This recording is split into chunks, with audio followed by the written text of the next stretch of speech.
Welcome back to Benny's Custom Works, proudly supported by Valvoline and Sparesbox. Don't forget Benny 5 on checkout. This week, something a little bit different. This episode is more or less an update of what's happening with Gian's Falcon.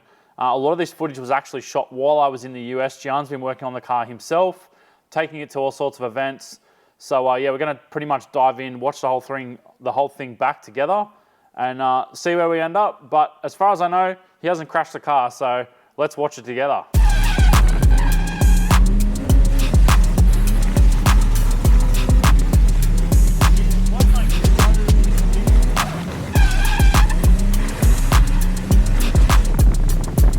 What smells funny? The one over here.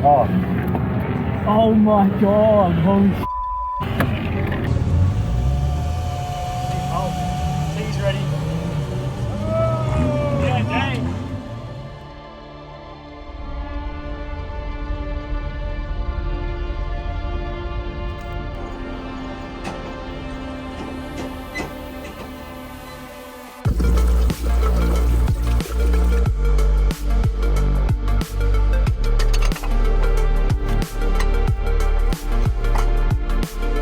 Is that how a pulley's meant to sound?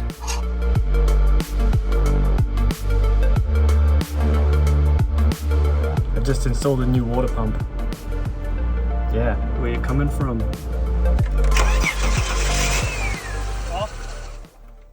So I guess we've just seen the car arrive to your place on a tilt tray. Now the water pump's off it.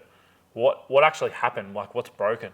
You'll see that the water pump pulley has bent, and then it threw the belt off at the track, causing it to overheat. Me not being a mechanic, when I've gone to try and put the new one on, it actually took me a few goes. Then you'll see that there was the leaking after the first time I tried to reinstall it. So you put the water pump back on and it was leaking after you refitted it? Yeah. Yeah, right. And that was because I forgot that you should probably scrape off the old gasket before you try and refit the new one. So there was like chunks of gasket between the water pump and the block that were like double stacked and then creating a leak point. Got there in the end. Yeah. I did have to wait for Benny here to come back from America and save me. Yeah, because I think like you had a pretty bad run with plastic pulleys anyway, and we've touched on it a few times on the channel before. The Falcon plastic water pump pulleys really aren't good in either a high RPM or a motorsport high heat application. The Cresta, one of the very first things we upgraded way back in the day when it still had a red XR6 turbo engine in it, was got rid of all the plastic pulleys. So yeah, when I got back, you kind of brought me the water pump, the new water pump that you'd purchased, and I went and got a steel pulley and fitted that to your pump. So I assume that's all back together and pretty sweet. Yeah, it's good now. For the time being, till you break something else. Let's watch on.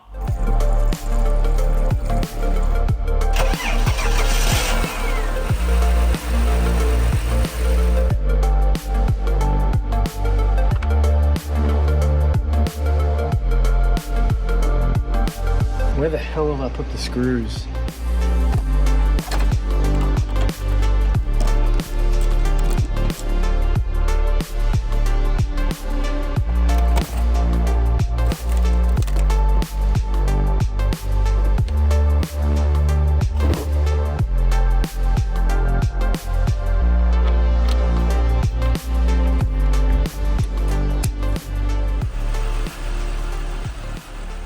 The cooling system was done, however I had issues where the steering wheel would bind up at certain points either side of the center of the steering wheel. So I fixed it the only way I know how. Go to Benny's. Also the handbrake won't grab properly. So now I get to fix it.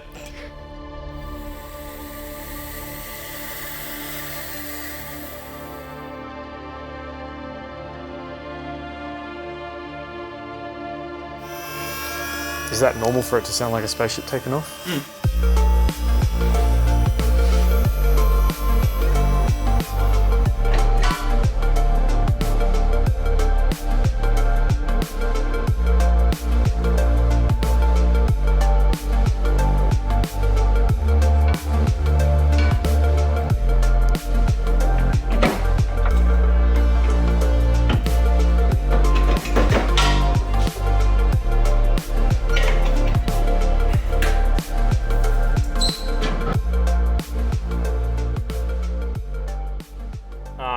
look at the handbrake, I thought that the cable wasn't adjusted correctly, but as it turns out, for whatever reason in the magical Falcon land, one adjuster for the handbrake was all the way in and one was all the way out.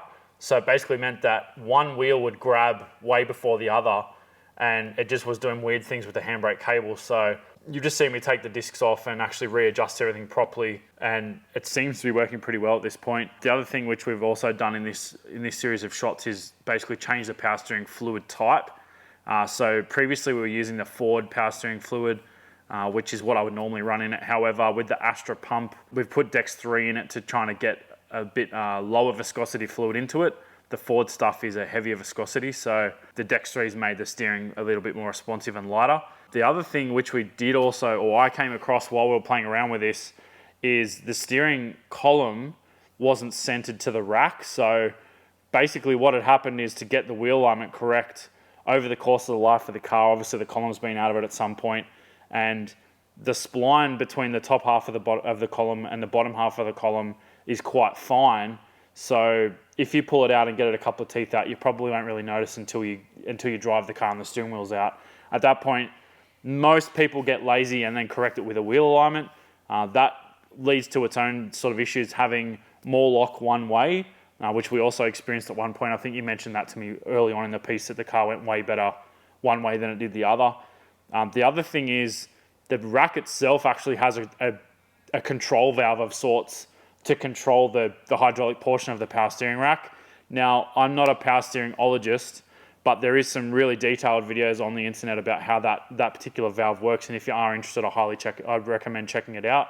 But basically what was happening was, the valve was always partly open and it would overheat the fluid and do all sorts of funky stuff. So by Gian actually pulling the column apart and centering the column correctly, that meant that when the vehicle was going straight, the control valve was centered.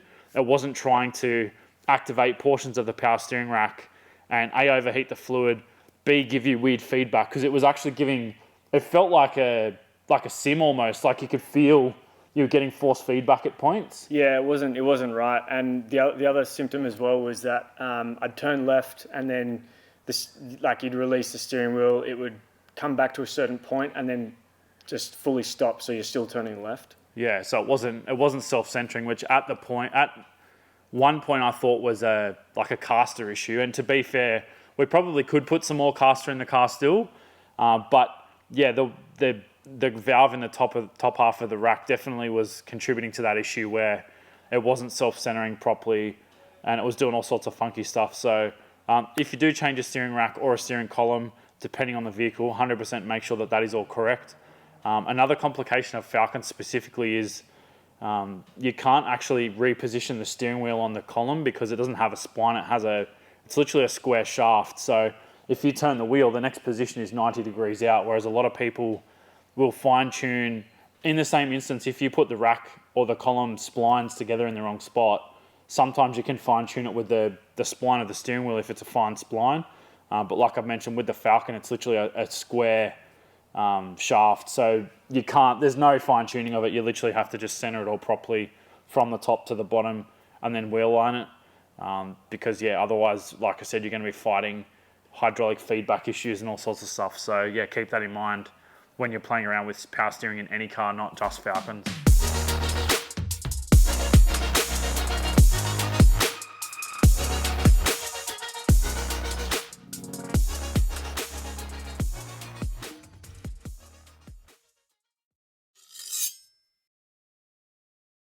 Something that I'd actually forgotten about doing, I've done it way back in the day with my IS 200 as well, doing the Rain-X on all the windows. If you're doing wet pan stuff, it's invaluable. Especially the other thing too is with the anti-fog spray as well. Like my IS doesn't have a demister, so all of those creature comforts which help you clean the window don't exist in my car. They're also not in Adam's S13, and your one's a bit iffy at the best of times. So having all of these things combined. And also the other thing is the headlights. Those headlights were terrible in that car. Like genuinely, they were hard to see at night. Kind of doing the windows and also the headlights just transformed the car visibility wise. Yeah, it really did. I definitely noticed the before and after. That's for sure. Yeah, that was cool actually watching that. I haven't personally back-to-backed it like that. So yeah, it was cool to see it just beat off almost like a ceramic coating. Yeah, you can see that right half of the windscreen, the water just sticks to it. But then the other side that was treated, Just beads off. it just beads off. And yeah, that was good for that big, the signature puddle on the wet pan where you go through it and all the water comes up. That's so deep. Into your car. Yeah, that one. Well, pretty much the rest of the video is Gian ripping it up. So hope you guys enjoy it.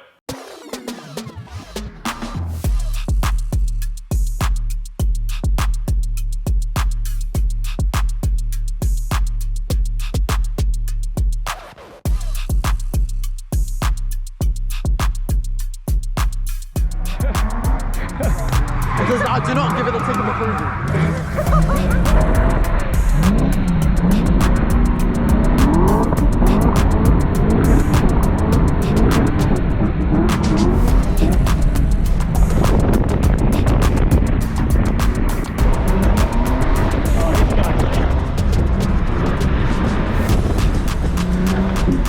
I'm putting you in the water.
Oh my god, that's like all my tire gone. My gosh, I had like at least 10% on that. The steering feels different tonight in a good way. Yeah. Last time it wasn't so great because I don't know, I just had a lot of power steering issues. So since last time we put thinner fluid into the power steering system. That's helped it a lot, but I think it's binding up. I think it's binding up on the steering rack because we moved the end of the arms 30 centimeters more forward. Yeah. Centimeters? So. 3 centimeters. Multitasking. Too much? Now we're good. We saved it.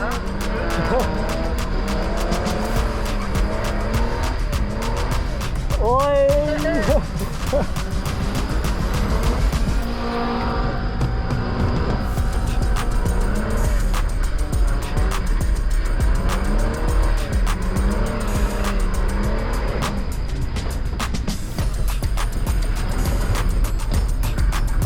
There we go, that worked. I just got to rip it with a bit more muscle that I don't have.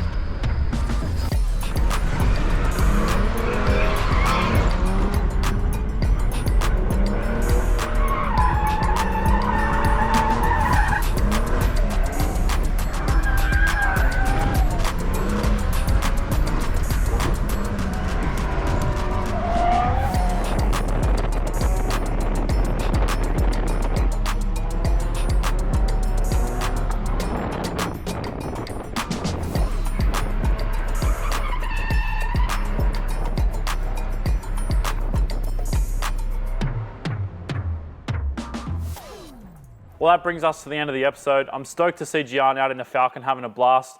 Also, really excited to watch him work on the car. It's been a while since he's spun spanners, and we should actually do it more together more often. So yeah, it was really cool to see him sort of having a go himself, and happy to be able to help him out where he needs it. But yeah, that's pretty much us done. Thanks for watching, guys. We'll see you next time.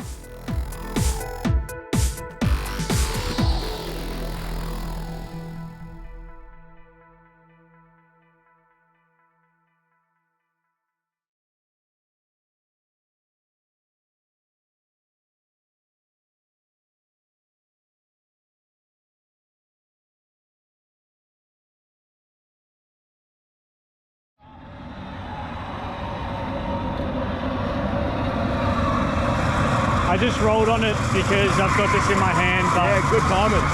yeah, but if you don't want it filmed, No, I that's don't fine. care. Yeah, okay. The thing that's got f***ing crap. That's all right. I know which hose it will Good be. job. I like it. I had to. I feel so rude, but man. I knew it was coming. I was like, we just did some cool down laps and shit.